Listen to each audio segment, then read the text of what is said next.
Hai guys, welcome back to my channel.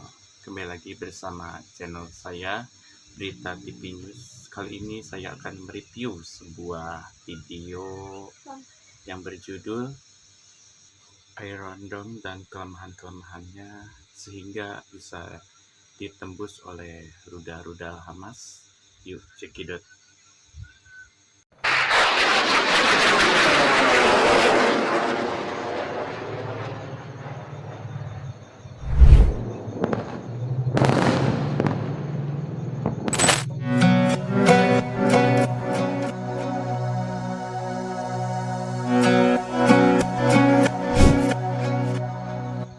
Perang sudah sangat berlarut-larut.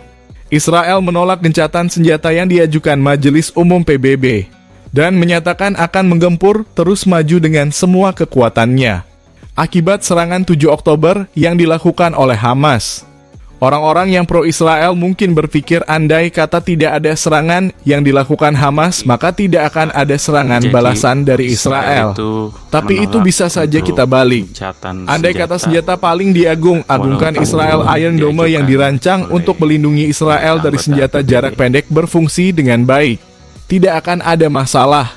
Padahal kalau kita bicara tentang reputasinya, sistem pertahanan udara bernilai miliaran dolar ini sangat penting dalam mempertahankan kota-kota di Israel. Dan sudah banyak negara yang berminat mengakuisisinya selama lebih dari 1 dekade. Lantas ada apa dengan Iron Dome itu? Mari kita analisis. Nah, sebelum kita mulai, apa yang menjadi penyebab gagalnya Iron Dome? Penting untuk kita tahu bagaimana cara kerja dari sistem ini. Sistem ini terdiri dari baterai yang ditempatkan di seluruh wilayah Israel. Totalnya ada 10 perisai. Cara kerjanya mirip dengan atau semacam kubah pelindung. Iron Dome akan menggunakan radarnya untuk melacak roket-roket musuh. Nah, keunggulannya Iron Dome bisa membedakan antara roket yang kemungkinan akan mengenai area yang sudah dilindungi dan yang tidak. Rudal pencegat yang dimiliki Iron Dome hanya akan ditembakkan pada roket yang diperkirakan akan menyerang daerah berpenduduk dari jarak sampai 70 km.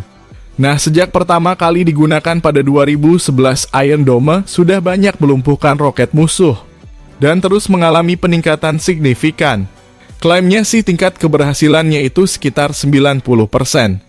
Tapi kenyataannya pada tanggal 7 Oktober militan Hamas menembakkan lebih dari 5.000 roket dari jalur Gaza ke Israel. Dalam rentang waktu 20 menit roket-roket milik Hamas yang diluncurkan sukses meledakkan hampir sebagian besar wilayah Israel. Seperti dataran Sharon termasuk Gedera Herzliya, Tel Aviv, dan Askelon. Disebutkan ada sebanyak 1.200 orang korban akibat insiden ini dan membuat sirine serangan udara diaktifkan di beberapa tempat di Israel. Nah, dalam hal ini Iron Dome, salah satu sistem pertahanan udara paling efektif di muka bumi, dianggap gagal memotong serangan kelompok militan Hamas. Iron Dome pun semakin dipertanyakan kecanggihannya dan keakuratannya setelah serangan susulan yang terjadi pada tanggal 6 November. Israel yang fokus menggempur Hamas di Gaza mendapat serangan dari kelompok perlawanan Lebanon. Dan lagi-lagi rudal pencegat Iron Dome tidak berfungsi. Bahkan berbalik arah menargetkan daerah berpenduduk di bagian selatan Tel Aviv. Insiden ini terjadi setelah Israel melakukan pengeboman terhadap rumah sakit Baptis Al-Ahli di Gaza, yang menewaskan hampir 500 warga sipil. Di mana Israel menuduh kalau serangan tersebut adalah akibat kegagalan roket yang ditembakkan kelompok perlawanan Palestina. Tapi dibantah karena faktanya lawan lebih konsisten dengan bekas tumbukan peluru yang berasal dari arah Israel. Lalu mengapa Iron Dome disebut gagal mencegat roket yang ditembakkan Hamas dan pejuang Lebanon? Sebenarnya Iron Dome tidak sepenuhnya gagal mencegat roket yang ditembakkan Hamas kalau kita lihat dari rekaman video. Ya, cukup jelas bagaimana roket pencegat meledakkan roket Hamas di udara. Masalahnya bukan di rudal pencegat Iron Dome. Masalahnya ada di roket yang ditembakkan Hamas, jumlahnya 5.000 sampai 7.000 roket yang ditembakkan dalam waktu 20 menit. Dan itu merupakan serangan tiba-tiba. Rudal yang ditembakkan Hamas dalam jumlah banyak ini membuat sistem Iron Dome kewalahan. Nah, Israel ini emang punya 10 unit Iron Dome yang ditempatkan di seluruh negeri dan setiap satu unit perangkat terdiri dari 3-4 peluncur. Dan setiap peluncur bisa menampung sampai 20 rudal pencegah. Gambarannya seperti ini. Untuk mempertahankan diri dari 5.000 rudal yang ditembakkan Hamas, maka Iron Dome juga butuh 5.000 rudal pencegat. Seperti itu masalahnya. Untuk setiap perangkat Iron Dome ini berharga 1,5 triliun rupiah dan setiap rudal pencegatnya 772 juta. Jadi butuh biaya yang sangat besar untuk mencegah ribuan rudal. Nah, sebagai informasi juga Bang Bro, Iron Dome Israel ini sudah menembakkan sekitar 150 rudal dari mulai tanggal 7 sampai 22 Oktober untuk mencegat serangan roket Hamas. Kalau kita hitung-hitung nih biaya untuk menembakkan 1.650 rudal itu sebesar 2,6 triliun. Dengan biaya yang sebesar itu makanya sistem Iron Dome hanya akan merespon roket yang akan menghantam daerah penduduk. Jika tidak, roket akan diabaikan dan dibiarkan mendarat tanpa bahaya. Sementara Hamas menembakkan roket dengan biaya yang jauh lebih rendah. Biaya roket jarak pendek yang diluncurkan Hamas hanya berkisar 12 juta rupiah per roketnya. Jadi total mulai tanggal 7 sampai 22 Oktober Hamas sudah menembakkan sekitar 7.400 roket ke wilayah Israel. Yang secara hitungan matematis hanya ngabisin biaya 58,9 miliar. Nah, Israel mengonfirmasi kalau sebenarnya sistem Iron Dome ini berjalan efektif. Hanya karena serangan bertubi-tubi yang dilakukan Hamas, Iron Dome pun kewalahan. Menurut pemerintah Israel, sebanyak 1.100 rudal sukses mencegat roket Hamas di atas wilayah Israel. Sementara 550 rudal gagal dicegat. Tapi kalau kita bicara klaim keberhasilan yang digembar-gemborkan sampai 90%. Artinya Iron Dome ini sebenarnya gagal ya. Karena kenyataannya hanya 50% aja yang berhasil dicegat. Sementara untuk serangan 6 November rudal pencegat Iron Dome yang malfungsi dalihnya nih. Karena waktu reaksi yang sangat singkat roket-roket yang ditembakkan dari Lebanon Selatan jaraknya itu cukup dekat dengan Israel. Sehingga rudal Iron Dome kesulitan melakukan pencegatan atau kemungkinannya nih ya Iron Dome punya keterbatasan lain. Nggak bisa mencegat semua jenis roket. Tapi yang menjadi sorotan tajam atas insiden-insiden serangan Hamas sebenarnya adalah intelijen yang ditempatkan di Gaza. Dan beberapa negara musuh dinilai gagal perencanaan berbulan-bulan. Dan pelatihan yang cermat ditambah koordinasi di antara berbagai kelompok militan tidak terdeteksi oleh radar intelijen Israel. Yang artinya para militan di Gaza telah menemukan cara untuk menghindari intelijen.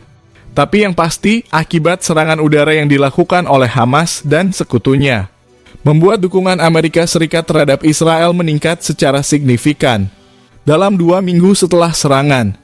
Bukan cuma dari sisi pemerintahannya, tapi juga dari kalangan masyarakatnya. Di awal-awal serangan, dalam jarak pendapat jumlah responden yang menginginkan Amerika Serikat memihak Israel itu jauh lebih banyak dibandingkan mereka yang condong ke Palestina. Kemudian setelah serangan membabi buta yang dilakukan Israel, dukungan menurun diikuti sedikit peningkatan jumlah orang yang menginginkan Amerika condong ke arah Palestina. Ya meski begitu hal ini tidak mengubah keinginan RON perusahaan Amerika dan Rafale Advanced Defense System yang berbasis di Israel tetap bekerja sama untuk membangun fasilitas pembuatan rudal yang digunakan dalam sistem senjata Iron Dome.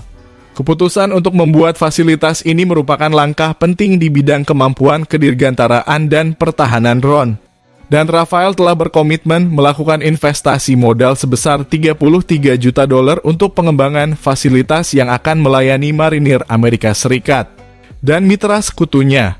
Selama 1 dekade lebih, Iron Dome sudah memberikan rasa aman kepada warga. Meskipun sering kali warga menyaksikan proyektil terbang melintas langit dan kemudian dihancurkan. Tapi perang dengan kelompok militan Hamas kali ini menjadi tantangan terberat yang harus dilawan oleh Iron Dome. Seandainya Hamas perlahan-lahan meningkatkan skala serangan roketnya seperti sebelumnya, Israel siap merespon dengan adaptasi tambahan yang sama meningkatnya. Jumlah baterai Iron Dome yang dikerahkan, lalu melakukan pembaruan teknis untuk meningkatkan sistem pelacakan roket yang masuk dan menyimpan amunisi dalam jumlah yang lebih besar. Tapi Hamas malah meningkatkan skala serangannya secara drastis, hingga Iron Dome kewalahan. 2 tahun Hamas menemukan cara merusak kinerja Iron Dome dari menembakkan maksimal 470 peluru dalam sehari dengan rata-rata hanya di bawah 20 peluru per jam menjadi ribuan peluru waktu pinjam. Hamas yang bisa membuat Iron Dome jebol. Rudal berpemandu yang dapat merubah arah dalam perjalanan menuju sasaran juga merupakan tantangan bagi Iron Dome. Namun baik Hamas maupun Hizbullah belum menggunakan senjata tersebut. Dan jika tidak segera dicarikan solusinya, maka reputasi Iron Dome dan sistem pertahanan Israel akan semakin menurun.